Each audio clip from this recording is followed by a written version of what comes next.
Hey guys, we're going to do the briefest Legends podcast ever because I want to play some Force Unleashed really bad. I'm Jeremy, your host, and we got Dylan.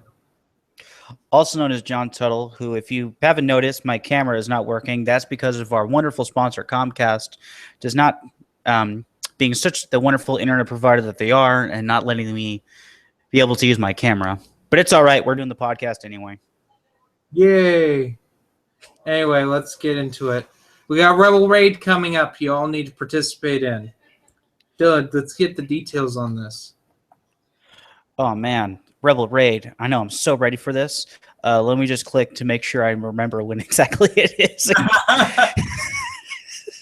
It's coming up in July. It's the first week of July. I'll have to look at it. But it's for Chuck Wendig's new book, Aftermath: Empire's End. No, Life Debt. Life Debt, right. Next year. Next year. Title. Well, it's completely original. I mean, it's the first time ever they've ever called something that. Mm-hmm. Yeah. Anyway, guys, just remember to be positive. No being a jerk to anyone who doesn't agree with you. Edward. Oh, who was that? July 12th is when the next one is. And you would basically, you go to the page, events page for the Expanded Universe Movement, Facebook/EU events page if you want to type in the URL for that. It has all the information on that and all the other stuff we have going up.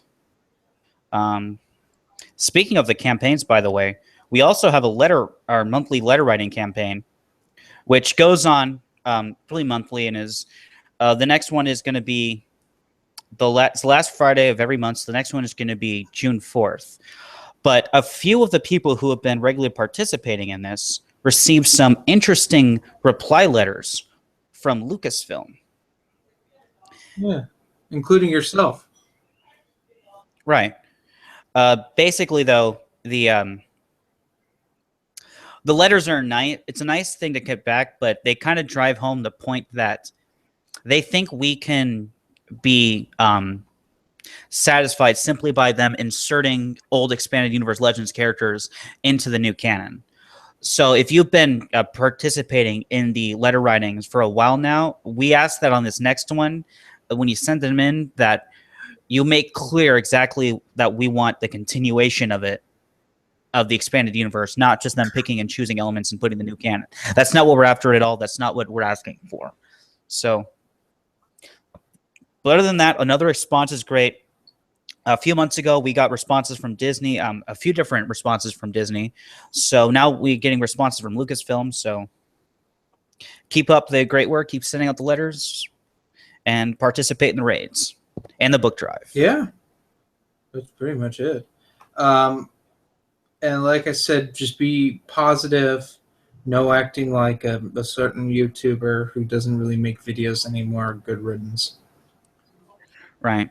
Or another certain person who like to harass people at panels. Yeah. Yeah, Darth Grosser and Darth Harasser are their official titles. Right. Yeah. Anyway, so let's get into it. Speaking of harassment, let's talk about this Timothy Zahn interview, Dylan. The blown out of proportion interview of all time. With our good buddy from a long while back in the Expanded Universe Movement, Eric Giller. Great guy. He's really fair and honest. He's basically like the Fox News of Star Wars. Yeah. Oh my God. No. This guy, in all seriousness, is a dickbag. This isn't the opinion of the Star Wars Legends podcast. It's my personal opinion. This guy intentionally antagonizes people because he's a fucking king of his molehole. And, yeah. But basically, it came out that there was a panel at con about a week ago. I can't even remember what the con was, where someone asked a question about the Expanded Universe, and Zahn kind of went like, well, you know, it's great basically saying like all the politically correct party line stuff so that he doesn't burn any bridges. Well, the next day, Eric Geller took that as a sign of, oh, he's, I can get some stuff out of this. So he did an interview with him, which got posted a day or two after that, where he basically kind of like what he did with his hit piece on the Alliance, a lot of fairly carefully structured questions to get the responses that he wanted, and a lot of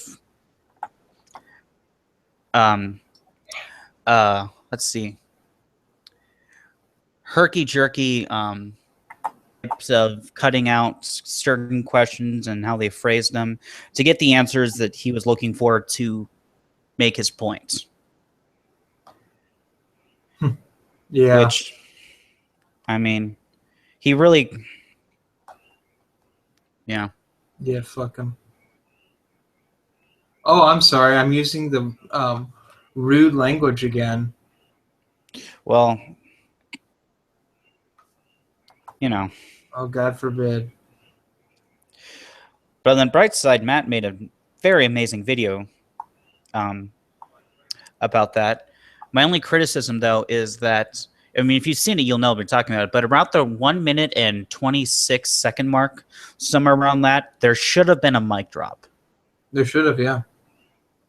That was the only missed opportunity on that whole video, but it's really good. It's his most recent video that's coming out. If you're watching this right now, I think it's his most recent video currently on his channel. If not, it's another defending the expanded universe movement, basically. But this one specifically talks about not only the fact that he got a lot of loaded questions in that interview, but also the fact of gatekeepers in general, and a point that I think we've all made internally, but we haven't actually made a public point of arguments against bringing out the expanded universe, that it would confuse, quote unquote, confuse fans. Really what they're saying is, we think our fans are too stupid to understand two different continuities. So we're just going to leave them with one.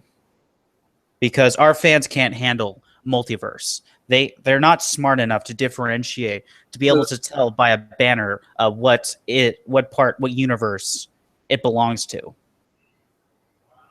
Yeah. We have to shepherd our fans like the sheep that they are, so that they know exactly what is the true canon.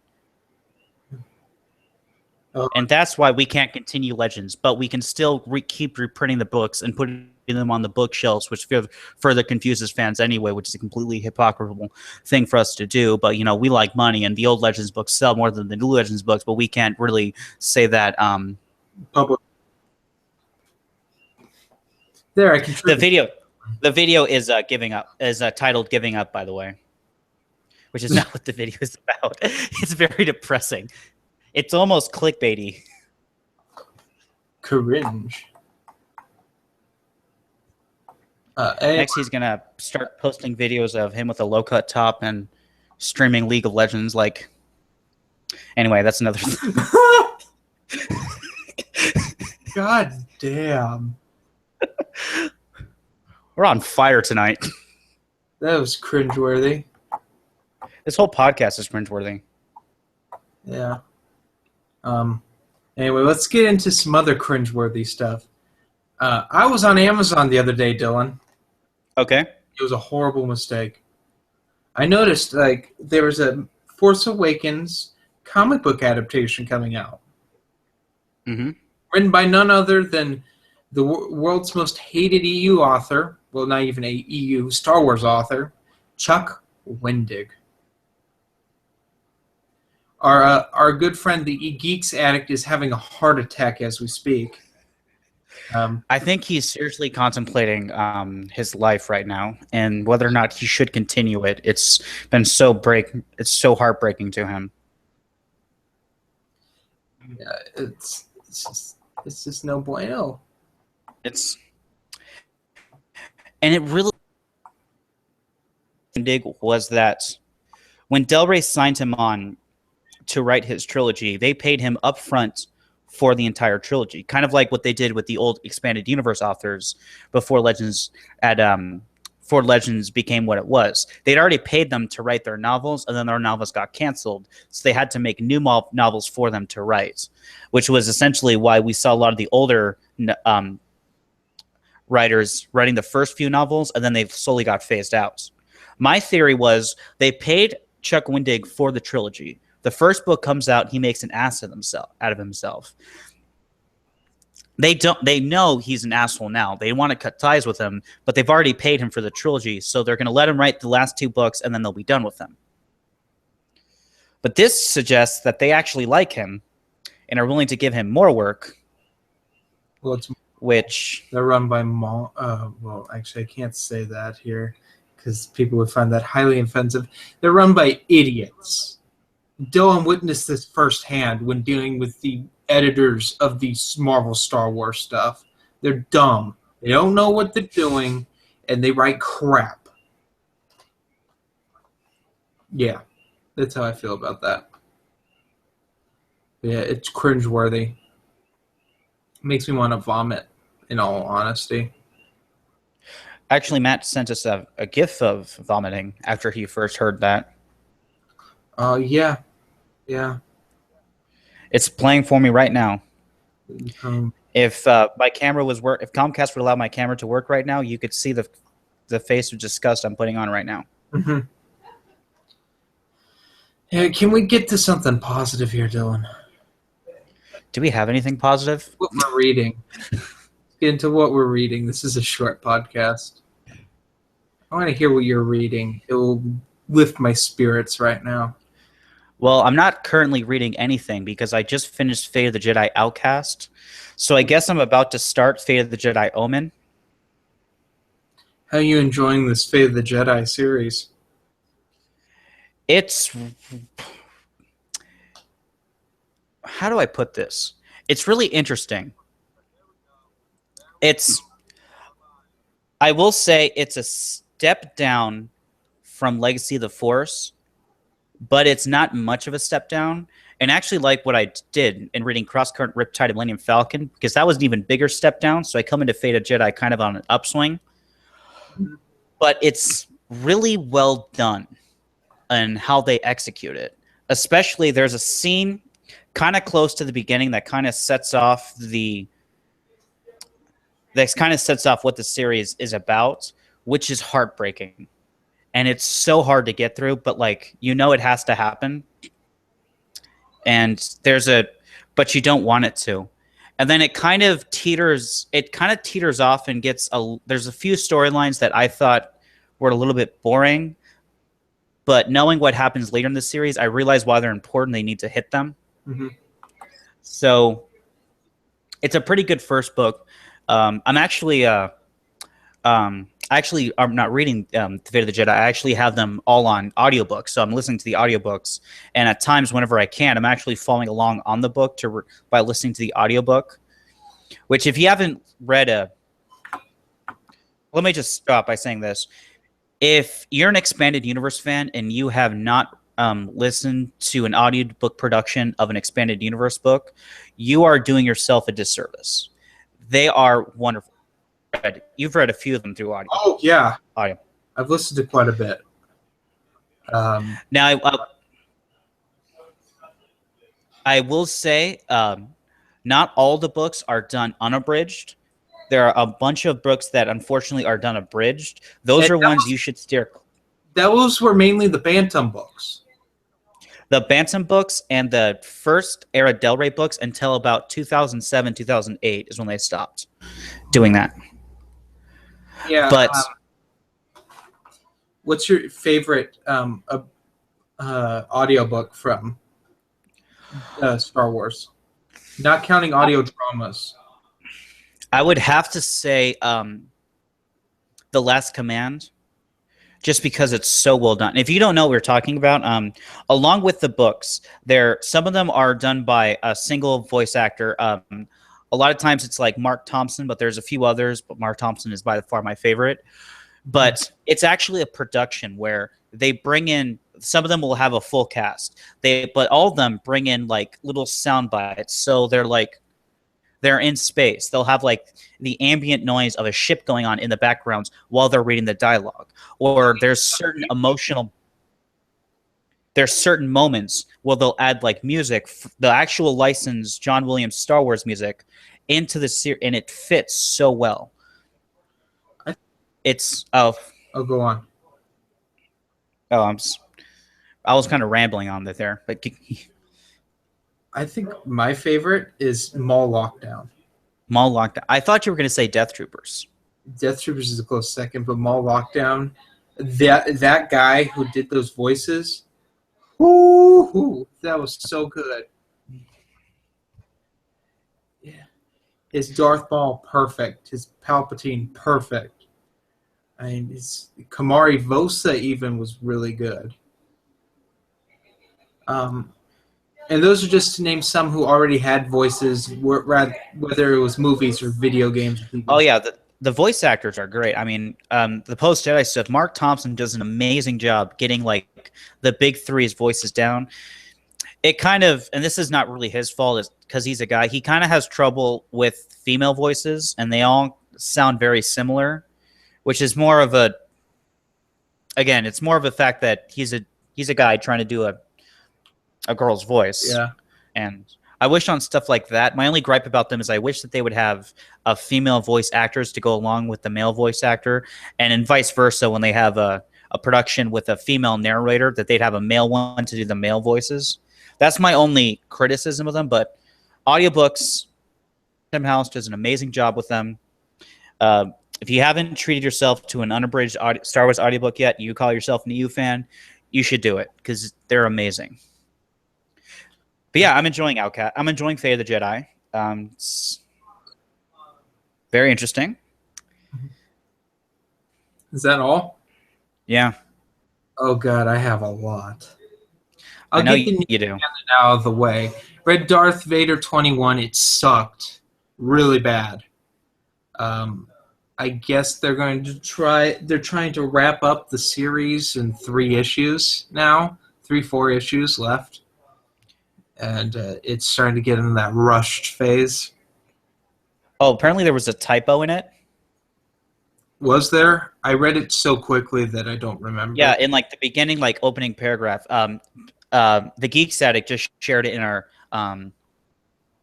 admin chat for Star Wars reviewers and Crossovers the Omniverse. But in the second paragraph, it says Vader has been able to redeem himself. Oh, I don't need to read that because I remembered what happened last issue. If I don't remember, then I read those. But going on with the Marvel comics, I read Poe Dameron #3 and didn't like it. It's the first issue in that series that was just mediocre. I never thought I'd see a Godzilla fight in a Star Wars movie, a Star Wars comic. And at that, it'd be really boring. And it only happened for 5 panels. To 1 page. And yeah. And the thing is, they're done with this story arc. But they're going to drag it out for another 3 issues or so. Which is terrible. It's like what they did with the first new Marvel Star Wars arc, where it ended at issue 4, but they dragged it on for another 2 issues. Let's see. Last new canon thing, I've been reading New Republic Bloodline, which is the new Claudia Gray book. It's all right. Nothing too special. The thing that bothers me is that I don't know how old Leia is. I don't know how old Han is. But they're together still. But is Ben with them? I don't know. I'm only like 3 chapters in. And I'm just really completely confused. Then lastly, and the one I'm most excited about, I read some EU, Dylan. Oh. I was about to unfriend you. Yeah, I know you were. That's why I had to throw that in. I've been reading the Marvel Star Wars comics. I read issues 7 through 10. This is a storyline where we find out what happened to Han and Chewie's fortune they got from the Rebels. And how they're going to limp back to the Alliance. It's a fun issue. It has Jackson, the Green Rabbit, that's notorious. It's his first appearances in issue 8. I actually saw Jackson cosplayer at Star Wars Celebration last year. Really? It was pretty impressive, actually. Mm-hmm. Surprised at how many people got it. Let's see, what else was going. It basically Han and Chewie get hired by these farmers to rescue them from this sort of sky pirate who just takes all their crops and steals their young girls away. And yeah, it's pretty fun.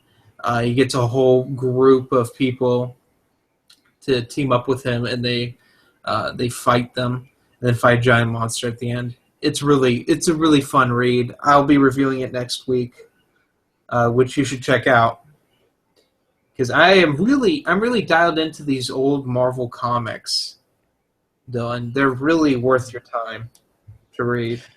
Well, I have them all. It's just I don't honestly.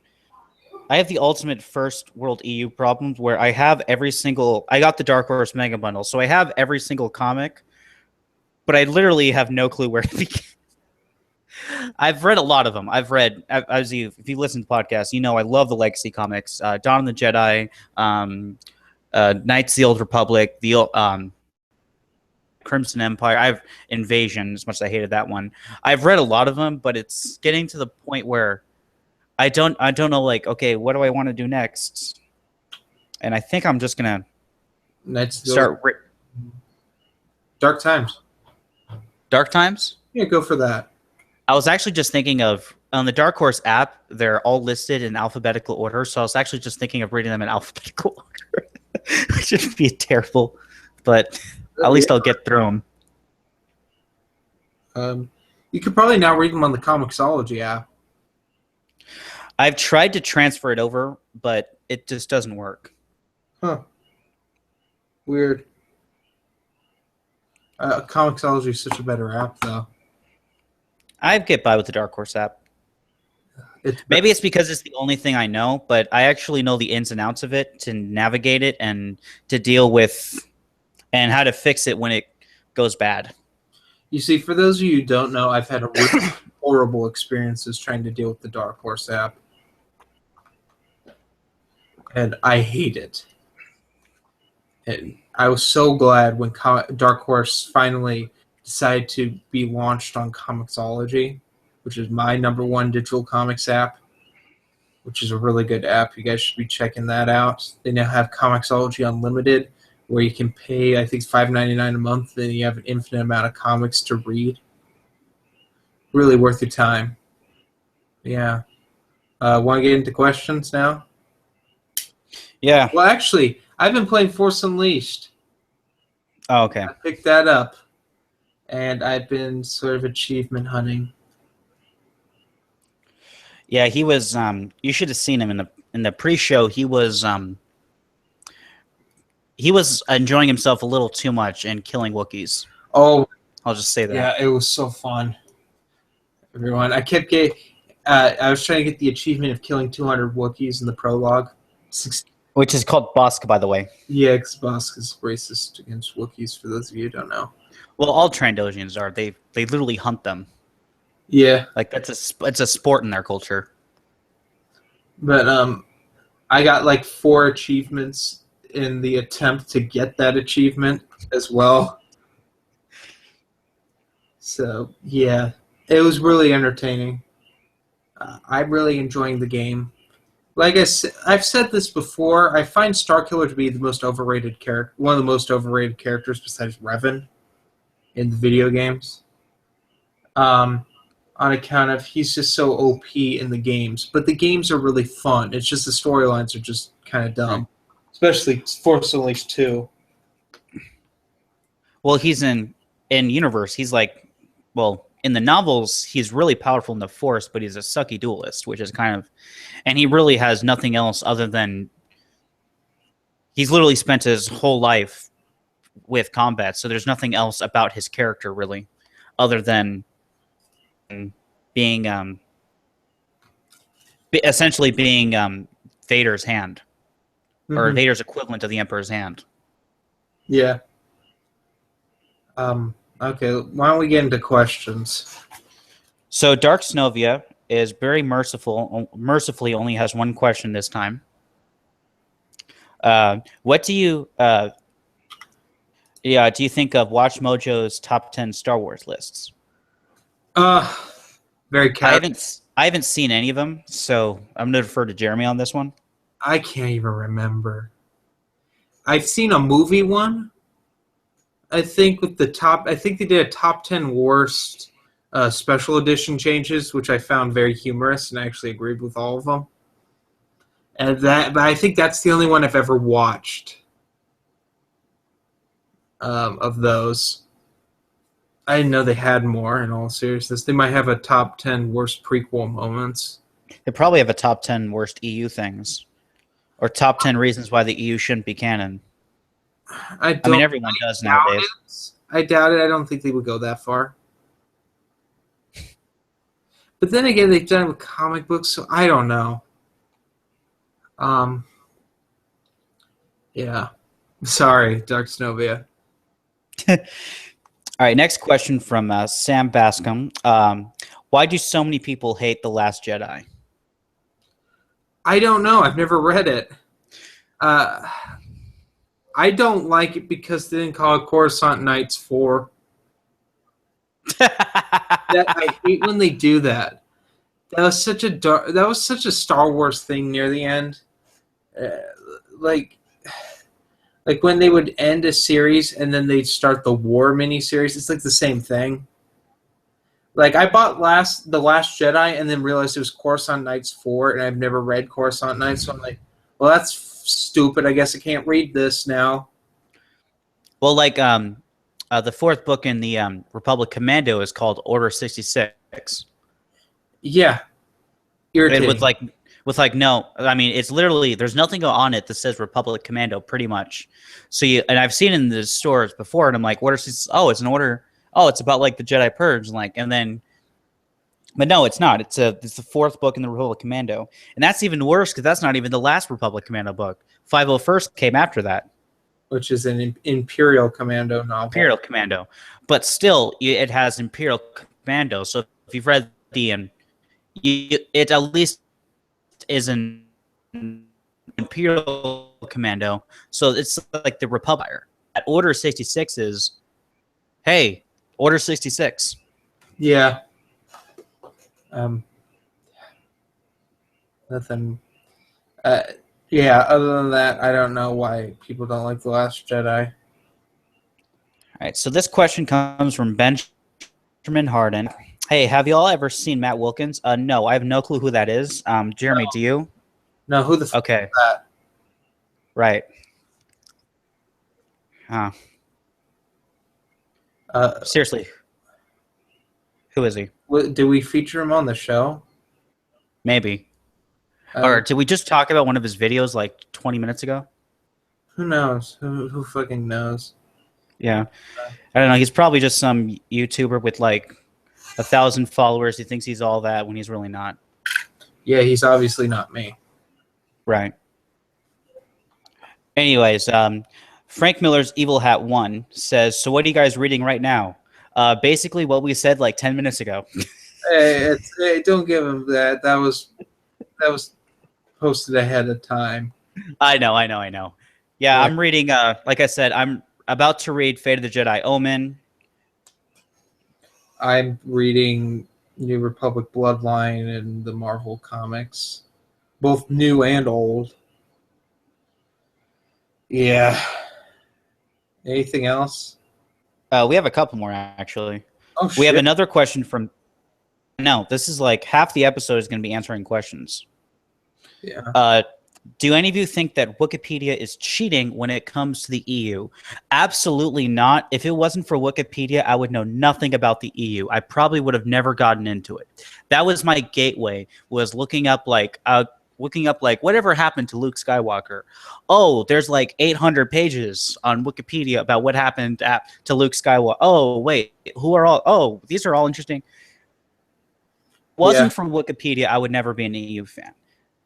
Because I went down that rabbit hole hard. I went all into the Wikipedia rabbit hole.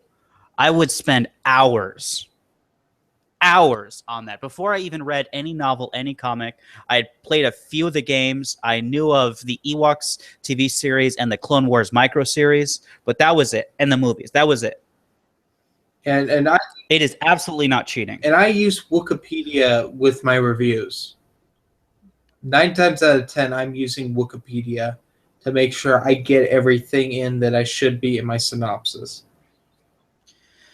Now, I will say, if spoilers are something that you want to avoid, if you want the surprise factor of reading a novel, tread lightly, tread cautiously. When on Wikipedia, but otherwise, no. It is because a lot of times, even stuff I've read, I'll read something, but then I'll go on Wikipedia afterwards, and like there'll be something I missed or like some reference I didn't get that Wikipedia will explain to me, which makes the plot make even more sense, or a storyline that comes later down the road, or like I'll go like, oh, why didn't they ever tie up that loose end? And I'll read Wikipedia and like, oh, that's what that character was talking about in that book I read a couple months ago. Mm-hmm. Yeah. Next question. Sorry. I'm really tired, guys. Oh shoot, I just lost it. Did Vitiate find a holocron of Darth and Dedu? I don't know. Yeah, you're tapping into an area of the EU that neither of us are very familiar with. That's a possibility. I will say a lot of Vitiate's history, even from what little I know of Vitiate, I know that a majority of his lifespan we don't know anything about. Oh, shit.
And am I back?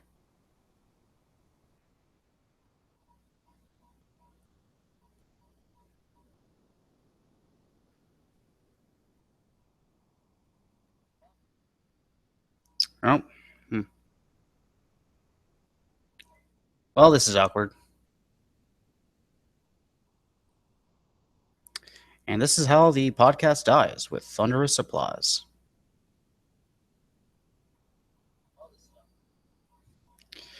So it appears that Jeremy has yeah,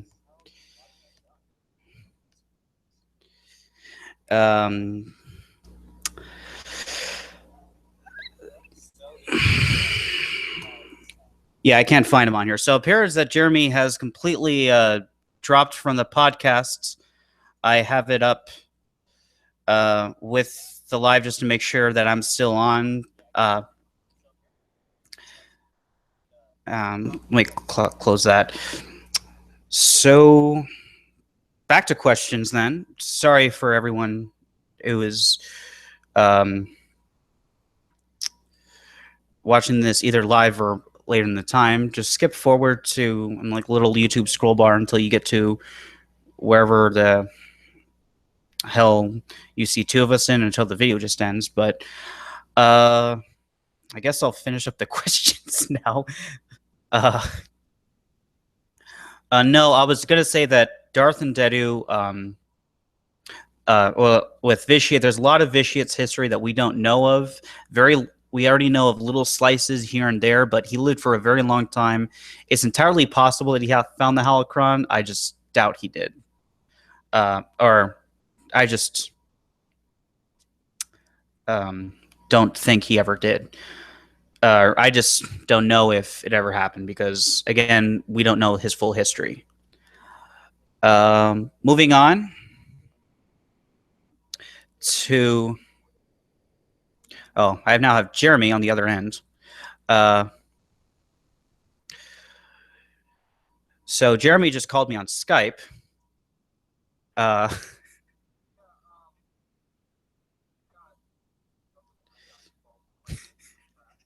Yeah, so Jeremy's on with me Skype. So his computer basically crashed. He's attempting to re-get into the podcast.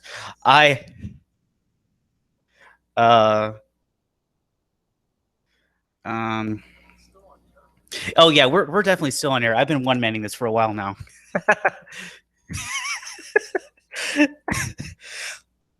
Welcome to the biggest train wreck of a podcast ever in the history of our podcasts as we try to get Jeremy back online. But yeah, anyway, next question. Okay. Fucking hell, I apologize, everyone. Let me... There we go. Okay, sweet Jesus. I'm so sorry, people. We're live. I have no controls over this. So how are we going to end it? I'll just hang up the call. I think we tried that. Well, okay. Anyway, fuck my life. Okay. So what questions did I miss? Basically, I was just finishing up the Vitiate talk. Oh, okay.